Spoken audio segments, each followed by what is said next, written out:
Assalamu alaikum wa rahmatullahi wa barakatuh. Chers élèves, aujourd'hui nous allons entamer notre cours dans le cadre de l'étude des fonctions de relation. Un rappel, on a déjà vu concernant le système nerveux, dans les fonctions de relation qui assurent, on a trois types d'activités du système nerveux, à savoir la sensibilité consciente. Donc l'être humain il est capable de recevoir l'ensemble des informations du milieu extérieur sous forme des stimuli variés et qui les reçoivent par ses récepteurs sensoriels au niveau des 5 organes de sens. Puis il y a la génération d'un influx nerveux au niveau de ces récepteurs, véhiculé par des nerfs vers le centre nerveux où ils sont analysés. Deuxième type d'activité, donc la motricité volontaire. On a dit qu'il y a la génération d'un influx nerveux au niveau de l'aire motrice, puis il y a transporté par les nerfs vers des organes effecteurs qui sont les muscles qui exécutent le mouvement, et troisièmement l'arc réflexe qui exécute des réactions qui permettent d'éviter le danger. Mais toujours on voit que dernièrement on trouve qu'il y a un organe donc ces deux dernières activités qui est le muscle qui exécute le mouvement. Et ce sera le cours d'aujourd'hui, c'est le système musculaire. On se demande comment se fonctionne le système musculaire. Pour nous déplacer, prendre un objet, monter des escaliers, nous utilisons nos muscles. Je vous invite, chers élèves, à regarder avec moi ces deux images. Regardons ici, vous voyez un athlète qui est en train de lancer la balle. Donc, vous voyez ici les deux mains.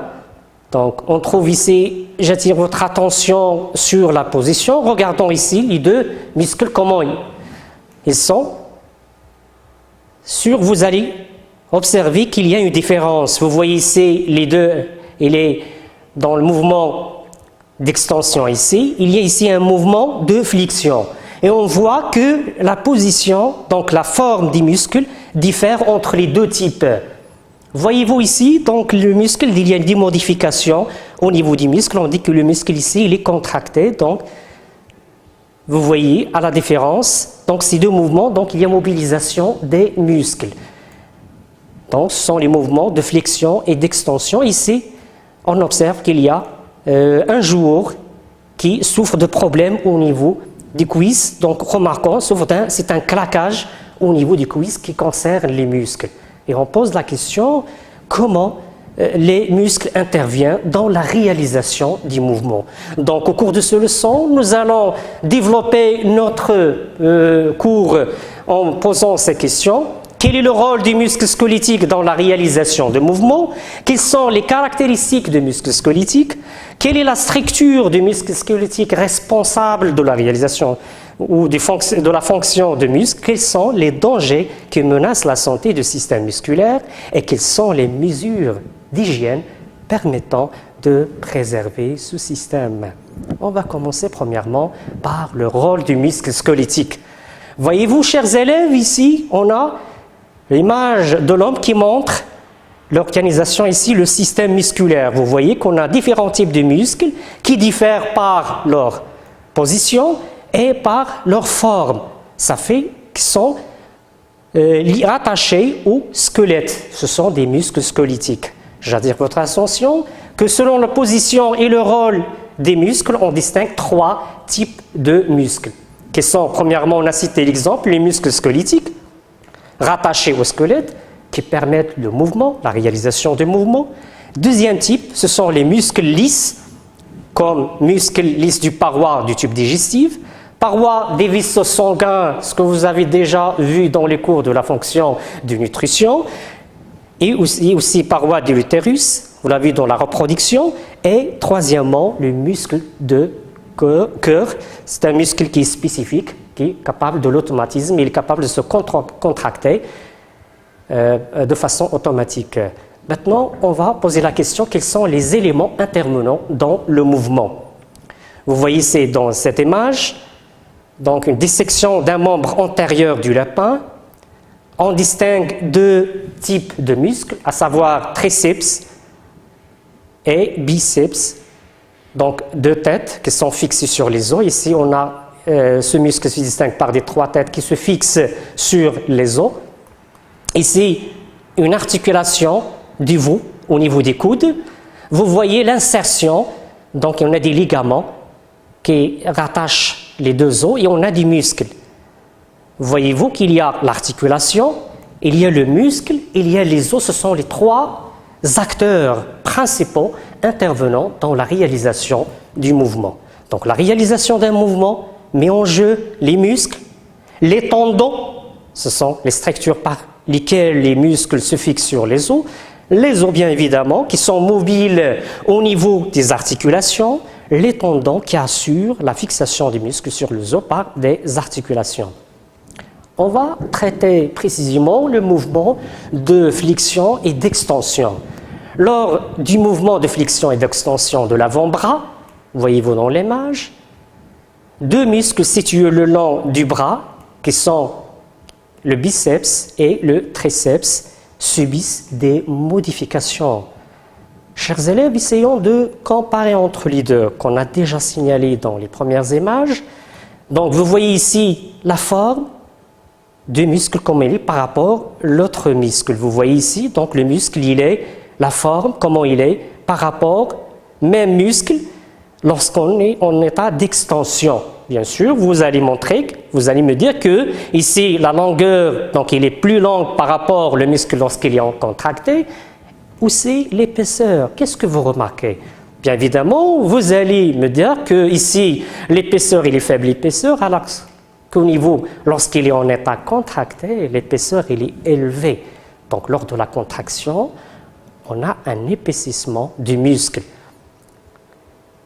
Alors qu'au niveau du triceps, donc lorsqu'il est en état de flexion, donc il est en état donc non contracté, on dit qu'il est relâché, plus long, l'épaisseur il est faible par rapport lorsqu'il est en état d'extension. Donc voyez-vous donc les deux muscles, comment ils fonctionnent, comment ils travaillent. Bien évidemment, vous allez me dire qu'ils sont en opposition. On dit qu'en antagonisme.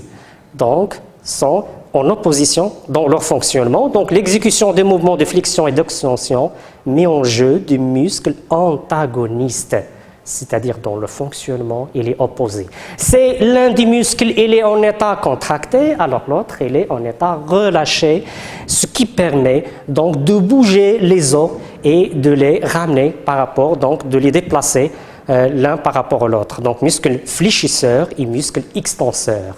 Donc, permet l'extension, fléchisseur qui permet de ramener donc lorsqu'il est en état contracté. Nous retenons. Qu'est-ce qu'on peut retenir à partir de cette activité, chers élèves? Les muscles squelettiques sont attachés aux os par les tendons. Elles reçoivent les influx nerveux en provenance des centres nerveux permettant des mouvements volontaires et involontaires. Donc, dont la réalisation fait intervenir les os, les tendons, les articulations. L'exécution des mouvements de flexion et d'extension met en jeu des muscles antagonistes, muscles fléchisseurs et muscles extenseurs. En termes de cette activité, on pose la question, quelles sont les propriétés de ces muscles qui permettent alors la réalisation de ces mouvements? C'est l'objet de la deuxième activité caractéristique du muscle squelettique. Chers élèves, je vous invite toujours à prendre un stylo et notez bien ces informations. Alors, on va les servir par la suite lors de la résolution des problèmes et des questions. Voilà ici, donc pour dégager les caractéristiques, alors on propose l'expérience suivante. Donc, on a isolé un muscle gastrocnômien de grenouille et on a fixé l'une des extrémités et on a mesuré la longueur de ce muscle. Donc, puis, après, on a réalisé une stimulation électrique. Donc, qu'est-ce que vous remarquez, chers élèves? Donc, en comparant entre les deux, voyez-vous bien la longueur L0. Ici, on a L1. Donc, voyez-vous, donc la longueur, donc ici, elle est plus longue que lorsqu'il est en état contracté. Donc, c'est la stimulation. Aussi, voyez-vous, à propos de l'épaisseur, qu'est-ce que vous observez? Donc, lors de la contraction, il y a l'augmentation de l'épaisseur, donc on assiste à un épaississement de muscle. Donc, lorsqu'on excite le muscle, donc, il réagit à cette excitation. Qu'est-ce qu'on peut tirer comme propriété à partir de cette constatation? Donc, on dit que le muscle, il se caractérise par la propriété, par la caractéristique de l'excitabilité. C'est-à-dire, il est capable de répondre à une excitation. Deuxième chose, deuxième propriété, c'est qu'il se contracte. Une fois, lorsqu'il se réagit à l'excitation, donc il se contracte en se raccourcissant et en s'épaississant. Donc il y a un épaississement, un raccourcissement. Donc on dit la deuxième propriété qu'on peut dégager, c'est la contractilité. Donc ce sont les caractéristiques qu'on peut tirer. Deuxièmement, troisième caractéristique, c'est ce que se présente cette expérience. Donc on a isolé un muscle et on a essayé de mettre un poids, donc un objet de masse bien déterminé ici, bien connu, donc, et on essaye de voir quel est l'effet, l'impact de ce poids sur le muscle. Donc lorsqu'on met, donc regardons bien la longueur, comment il est. Donc il est fixé par le tendon, voilà le ventre, donc les deux tendons. L'un des tendons il est fixé sur un support et l'autre au niveau d'un plateau dans lequel on met l'objet d'un poids donné ou d'une masse donnée. Et à chaque fois, on remarque qu'il y a une augmentation de la longueur. Regardons ici, lorsqu'on met une masse de 5 grammes, l'élongation du muscle en millimètres elle est de 5. Lorsqu'on met une masse de 10 grammes, l'élongation est de 7. Lorsqu'on met une masse de 20 grammes, on observe qu'il est 10. Alors qu'une masse de 30 grammes, l'élongation est de 11,5 mm. Qu'est-ce que vous observez? Donc, on peut dire que à chaque fois lorsqu'on augmente la masse, le muscle s'allonge davantage. Donc, en passant de 5 à 11,5. Et puis, qu'est-ce qu'on observe à la fin? Que le muscle reprend sa longueur initiale. Mais lorsqu'on met un poids de 60 grammes, qu'est-ce qu'on obtient comme élongation? Une élongation de 13 mm. Mais regardons au niveau de l'observation. Qu'est-ce qu'on observe? Que le muscle ne reprend pas sa longueur initiale. Voilà, donc, qu'est-ce qu'on peut dire? Donc, la question, c'était de déduire la caractéristique du muscle squelettique montrée par cette expérience. Est-ce que vous allez arriver, chers élèves, à déduire cette caractéristique? Bien évidemment, à chaque fois lorsqu'on met un poids, on observe qu'il y a une élongation et que le muscle reprend sa longueur initiale. Ça veut dire quoi? Que c'est comme, donc il est élastique. Le muscle, on dit élastique, donc il est capable de s'allonger et de reprendre sa longueur initiale. Mais cette élasticité, voyez-vous ici, donc si on dépasse un poids quelconque, donc on observe que le muscle ne reprend pas son poids ou sa longueur initiale. Donc, qu'est-ce qu'on peut dire? Que cette élasticité, elle est limitée. Et donc, en résumé, quelles sont ces trois caractéristiques du muscle? Donc, le muscle squelettique se caractérise par trois principales propriétés, à savoir l'excitabilité, c'est la capacité du muscle à réagir à une stimulation. La contractilité, donc, c'est la capacité d'un muscle à se contracter, donc en s'allongeant et en s'épaississant. Donc, il y a des modifications au niveau de ces muscles. Troisièmement, l'élasticité limitée. C'est quoi? C'est la capacité du muscle à reprendre sa forme initiale. Alors, cette capacité limitée, d'où proviennent? Donc, comment peut-on expliquer cette limitation de l'élasticité?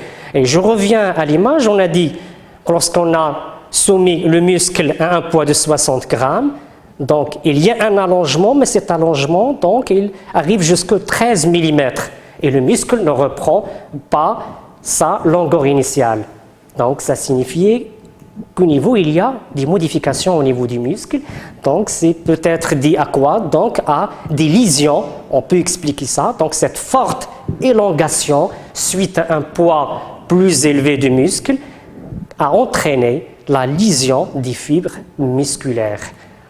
Donc, ce qui a entraîné donc, sa destruction et le muscle n'arrive pas à reprendre ou à retrouver sa longueur initiale. Donc, pour assurer donc, cette propriété, donc, on va se demander de poser d'autres questions concernant la structure. Comment se structure cet organe? Donc, quelle est la structure tissulaire de ce muscle qui leur permet de jouer son rôle? C'est ce qu'on va voir dans la séance prochaine, Inch'Allah. Et merci, chers élèves, pour votre attention et à la prochaine fois.